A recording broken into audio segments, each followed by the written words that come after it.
There are pirates, there are warriors, and then there is Roro now, Zoro. Oh, that's real good.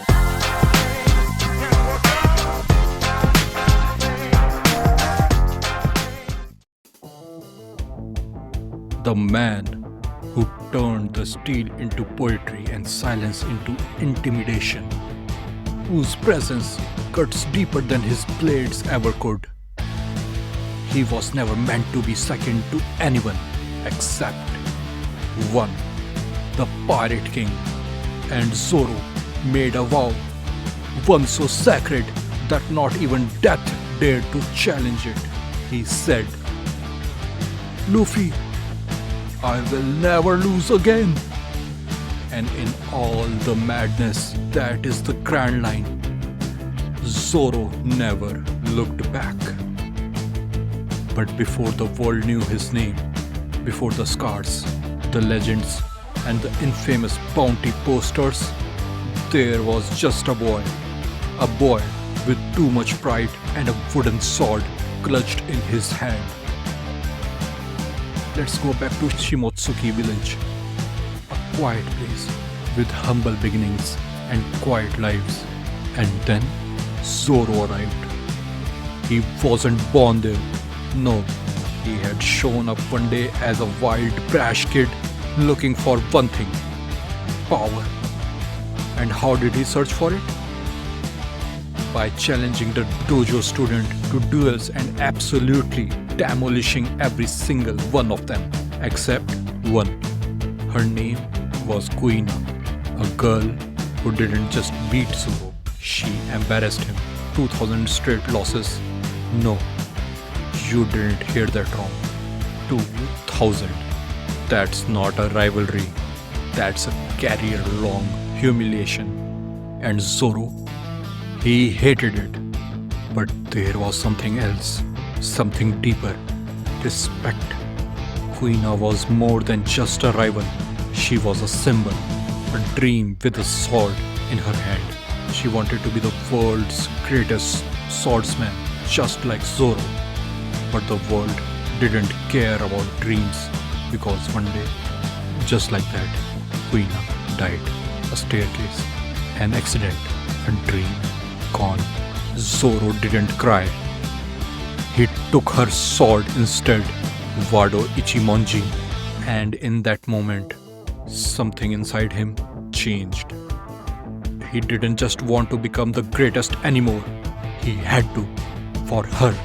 For the promise they made. For every dream that died before it even had a chance. Zoro didn't become a pirate. He became a bounty hunter. The pirate hunter, to be exact. But irony loves company. With nothing but steel and grit, Zoro hunted pirates across the East Blue. He wasn't rich, he wasn't famous. He was just hungry for strength, for answers, for that one moment when he could look at the heavens and scream. But fate was drunk that day, because Zoro crossed the paths with a boy wearing a straw hat, who punched a sea monster and grinned like an idiot. Monkey D. Luffy, a rubber-brained lunatic who declared, "Join my crew," like it was the most natural thing in the world. Zoro's response, "I am not interested in following some wannabe pirate king." Until Luffy saved him from execution, handed him his swords, and stared him dead in the eye with the same madness Zoro carried in his heart. That's when it happened. Zoro grinned. "If I have abandoned my dream for your stupid cause, then I would rather die. But if I can reach my dreams by following you, then fine, I will become a pirate." Zoro wasn't just the first mate. He was the foundation, the unshakable rock to Luffy's storm. When things got chaotic, Zoro stood firm. When enemies came charging, he ran straight into him. Mihawk. Let's talk about that man. The world's strongest swordsman, the walking nightmare, the man who casually cut through ships like they are cheese. Zoro challenged him with no hope of winning, no plan, just steel, pride, and a dream older than sea itself. He lost. He lost brutally. One clean slash, and Zoro was down. But then he stood up. Blood everywhere, blades broken, but his back straight. And that's when he said the words that made Mihawk raise an eyebrow. The words that made us all believe. Scars on the backs are a swordsman's shame. That day, Zoro lost the fight, but won the war. He earned Mihawk's respect, and more than that, he made a promise. I will never lose again until I defeat him. Now let's address the elephant in the room, or should I say, the swordsman who lost behind it. Zoro's sense of direction is criminal. I mean, this man could get lost in a straight hallway. He could be given a compass, a map, GPS, and Google Earth and still end up in another dimension.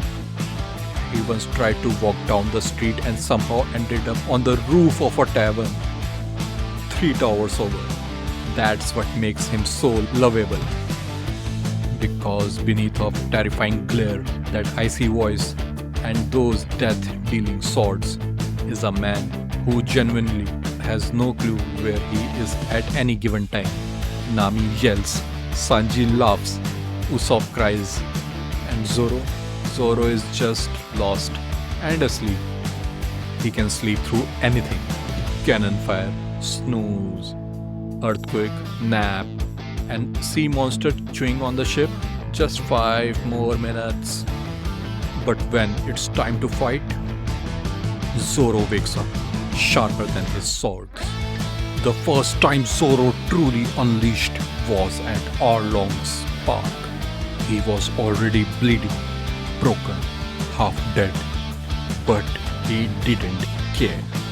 With nothing but raw will, Zoro faced a fishman twice his size and laughed in his face. Because Zoro doesn't fight for show. He fights with one purpose: to win or die trying. You could see it in his eyes. The beast hiding inside him. The same beast that's been clawing its way out since Kuina died. And when that beast comes out, run. Just run. Let's skip to Alabasta. Zoro versus Mr. One. A man made of blades. Literally. His body was steel. Every punch, every kick, every attack sliced. Zoro was getting torn apart. And then something happened. He heard the breath of steel. He stopped fighting with anger and started listening. He learned to cut nothing, and in doing so, he learned to cut everything. With one final slash, he defeated Mr. One, cracking the limit that held him back. It was the moment he stopped being just a swordsman and became a blade himself. Let's talk about Bartholomew Kuma, a warlord, a god-tier fighter, and a man with the power to crush dreams with a flick. Luffy was unconscious, the crew was broken, death was certain. And Zoro made a deal. Take my head, leave them. But Kuma didn't just ask for a head. He transferred all of Luffy's pain, every ounce, every shattered bone, every scream into a single searing moment. Zoro stood in a sea of blood, accepting it all. And when Sanji found him, barely alive, standing still in a crater of agony, Zoro looked up and said only two words. Nothing happened. This was just the beginning. From Sabaody to the time skip, from Wano to his epic showdown with King, Zoro's story is about swords. It's about conviction, sacrifice, dreams carried on blood-stained steel. He is the man who turned pain into pride, loss into purpose, and sleep into a martial art. The air at Sabaody was strange, electric, heavy. It smelled like destiny and disaster. Zoro stood there, sword at his side, eyes twitching just slightly. Because once again, yes, he was lost on an island with numbered trees, a literal map in his hand, and somehow he still managed to get separated from everyone. But let's be honest, at this point, getting lost is as natural to Zoro as breathing. You would think Luffy was a chaos magnet, but Zoro was the silent storm, always walking into trouble. Blade first, questions later. The Straw Hats had gotten stronger. They had faced gods, monsters, marines, assassins, zombies, warlords, and laughed in their faces. But Sabaody, this place wasn't just a test, it was a breaking point. They weren't fighting pirates anymore. They were standing at the gateway to the new world, and the world was watching. It started with the celestial dragons, arrogant, cruel nobles wrapped in bubbles like they were gods floating above ants. One slap, that's all it took. Luffy's fist collided with the face that thought itself untouchable. And from that moment, all hell broke loose. Zoro didn't hesitate. Marines, pacifistas, he slashed through them like they were shadows. But even his steel had limits. Then came Kizaru, the light-speed admiral, a man who moved faster than thought, stronger than death, and smiled like pain was a joke. Zoro tried. He charged in, broken ribs and all, because retreat was never his thing. He fought knowing he couldn't win, knowing it might be the end, because that's who Zoro is. When the crew is in danger, he doesn't flinch, he bleeds. And then came Kuma. Again. The same Kuma who almost killed him once. Only this time, he wasn't here to negotiate. One by one, the Straw Hats disappeared. Not bitten. Erased. Popped out of reality like soap bubbles in the sun. Zoro didn't scream. He didn't panic. He only stood his ground until he vanished too. And in that instant, Zoro, the swordsman who never bows, was gone from the world. He woke up on an island of ruins and danger. Shikiaro, a graveyard of giant monkeys, raging beasts, and forgotten swordsmen. There was no Luffy, no crew, no captain to follow. Just him and Dracul Mihawk. Yes, that Mihawk.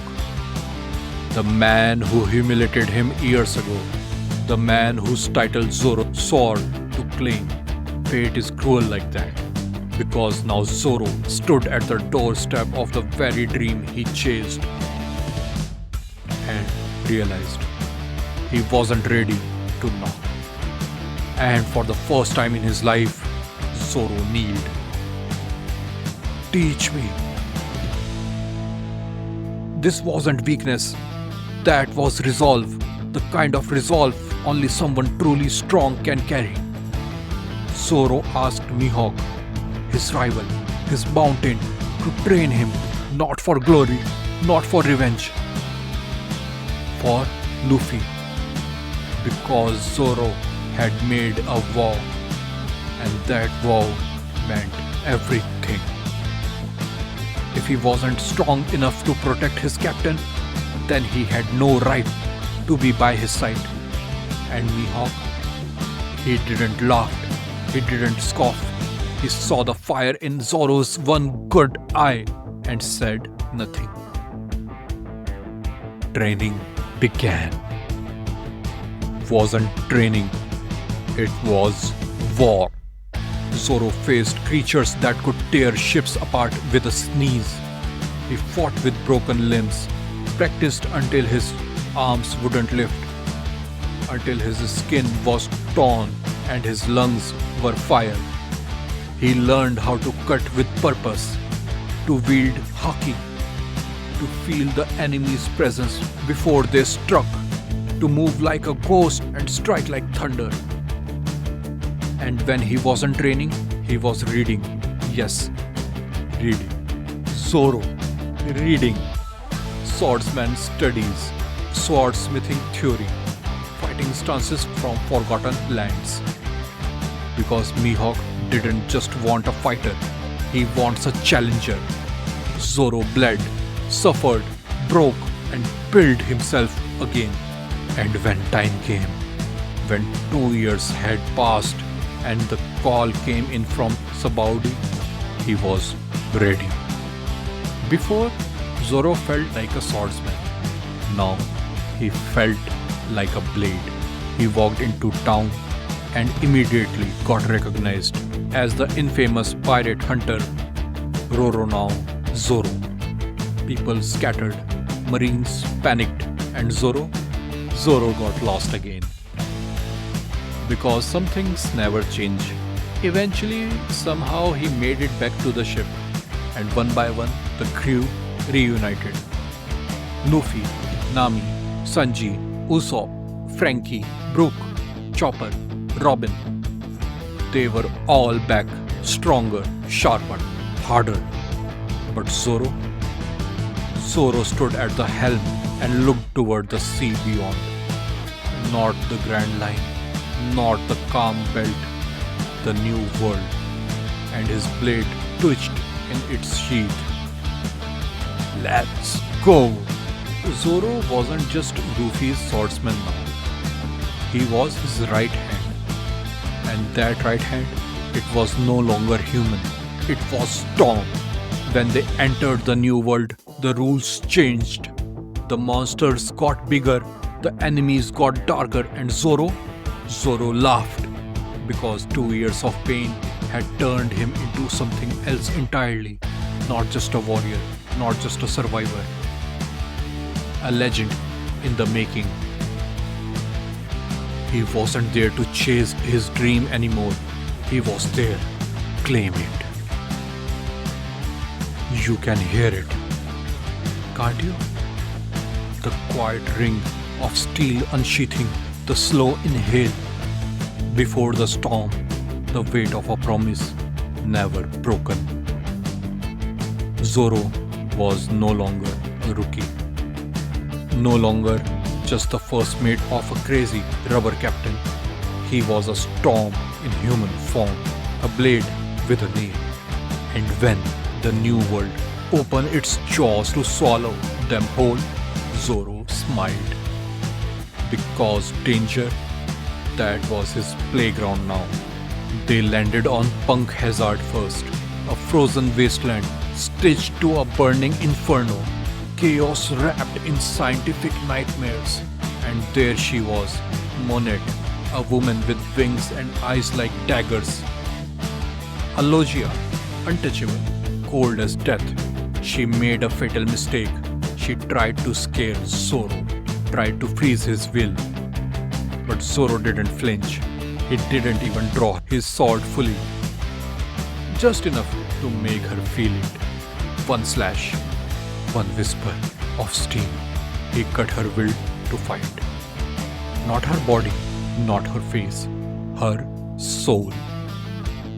That's when the world realized Zoro didn't need to win with force anymore. He could win with fear. Then came Dressrosa, a kingdom built on lies. A tyrant at its core, Doflamingo rolled like a god and everyone danced on his strings. But this wasn't Luffy's arc alone. This was where Zoro sharpened the line between man and myth. His enemy, Pika, a mountain of stone. Literally, Pika was a man who became the earth. He could reshape cities with a wave, towering, roaring, invincible. Zoro looked up. Terrain comparison thought against a colossus and laughed. Because size, that's not power. Zoro jumped into sky, blade spinning and cut Pika down the middle. Not a rock, not a limb, the whole damn mountain. One clean slash from the heavens to the ground. He didn't just defeat Pika, he erased him. The world blinked. Who is this man? They looked at Zoro and saw more than a pirate.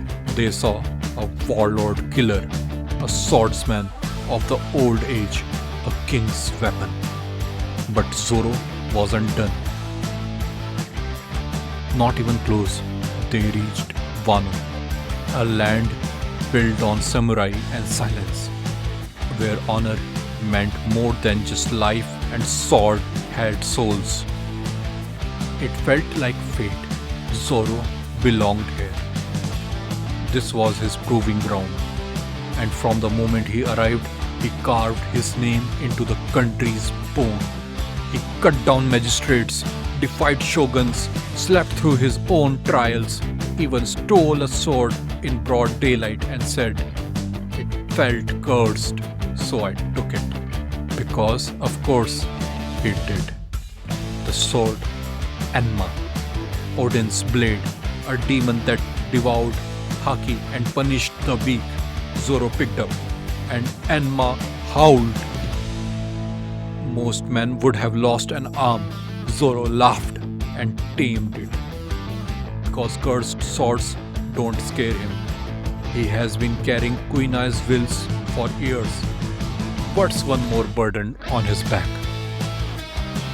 Then came King, Kaido's right-hand man, a monster of flame and obsidian with wings that cut the sky. King wasn't just strong, he was inhuman. But so was Zoro by now. Their battle shook the sky, fire against steel, beast against blade. And through the chaos, Zoro remembered the vow. I will never lose again. He fought with everything, pain, rage, loyalty, and bled for Luffy's dream. He took wounds that should have ended him, and still he stood. King fell. Not because Zoro was stronger, but because Zoro believed more. Because Zoro chose to carry the king's dream on his back. Wano bowed. The world whispered, "Is that Mihawk's rival? Is that the one who cut Pika? Is that the man who took all of Luffy's pain and said nothing happened?" No. That's Roro now, Zoro. The man who never breaks. The man who walks toward death with a grin. The man who got lost going in a straight line and still found his way to legend. His bounty soared, his fame unmatched. But Zoro didn't care about glory. He only looked to the sea, to the final island, to the promise he made at a dojo long ago, to a girl who died with her dream in her hand. I will be the greatest. And beside him, Luffy, the captain who never stopped laughing, who punched dragons, challenged gods, and gave Zoro reason to never fall again. This isn't the end because the blade hasn't dulled, the fire hasn't faded, and as long as Zoro breathes, no enemy is safe, no dream is too far, and no king stands alone.